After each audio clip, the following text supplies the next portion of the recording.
Today I'm reviewing a book that is very academic and beneficial for anyone interested in biblical studies. It's called Method Matters: Essays on the Interpretation of the Hebrew Bible in honor of David L. Petersen. It's edited by Joel LeMon and Ken Harold Richards. This isn't just another collection of essays. It's a book that really demonstrates why the way we interpret the Bible, the method we use, truly matters. The book was published in 2010 as part of the Society of Biblical Literature's Resources for Biblical Studies series.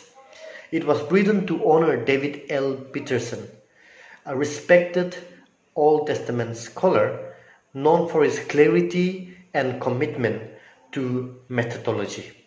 The editors gathered leading scholars including Walter Brueggemann, William B. Brown, Bruce C. Bierce, Jenny Tucker, and many more to write essays that showcase different interpretive approaches.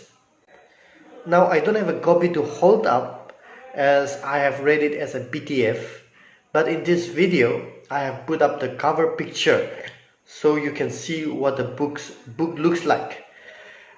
It's a massive volume, 624 pages long. And honestly, reading it made me realize how brilliant Petersen must be to be honored by so many top scholars. So what's inside this over 600-page book? It begins with a tribute and a bibliography of Petersen's works. Then the essays walk us through different interpretive methods, some traditional, some newer. A few examples. Textual criticism, for example, where the contributors points to concerns about preserving and recovering the biblical text. Another one is traditio-historical criticism. Douglas Knight traces the development of the covenant God. Literary criticism. Bruce Persh explores the story of David as a moral tale. Iconographic studies, one of my favorites. It looks at Psalm number 17, where Yahweh is pictured with wings. The essay shows how this imagery was common across Syria, Palestine during the Iron Age, and later. That chapter was fascinating for me. Gender criticism. Beatrice Lawrence applies a feminist lens to scripture. I'll be honest, I didn't agree with many things she wrote, but even then I still learned and benefited from engaging with the chapter. Another chapter is ecological approaches. Jenny Tucker on the role of the land in the Bible. Liberationist reading, Pablo Antinas on Joel's Day of the Lord as hope for the oppressed. Theological and homiletical interpretation, another one of my favorites. Guile O'Day shows how scripture speaks into preaching today. As someone interested in the church and preaching, this chapter was enriching. Now here's the unique thing about this book. I've come across many of these interpretive approaches in other books. But what sets this book, Method Matters, apart is that most of the contributors don't just explain a method, they actually apply it to a specific biblical text or case studies.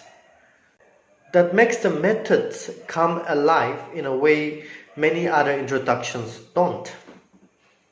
So, how does this book work as a whole? There are strengths and limitations. Let's first talk about the strengths. The first is that it's wide-ranging. It's like a handbook of interpretive methods. The second strength is that contributors have read widely in their own respective fields and are some of the best scholars in the field. Another strength is that the case studies make theory practical. You don't just read about a method, you see it in action. Well, let's talk about the limitations. It is very academic. Some chapters are heavy.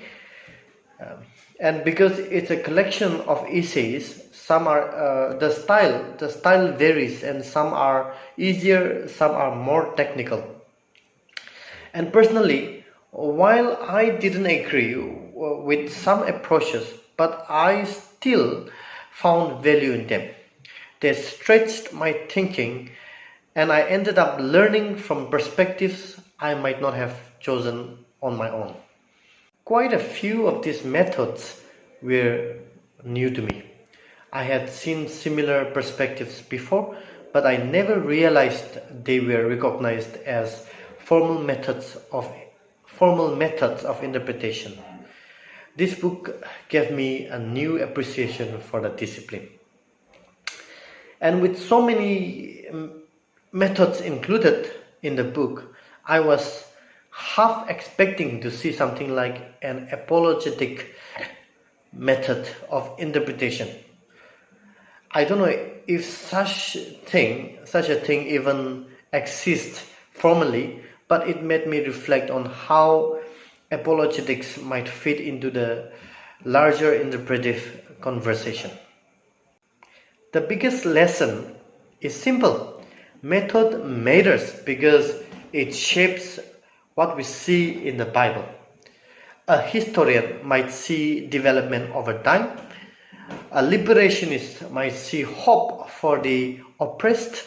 A preacher might see how the text speaks to today's congregation. Different lenses highlight different truths, and knowing these methods helps us become more self-aware and more faithful readers of Scripture. So would I recommend Method Matters?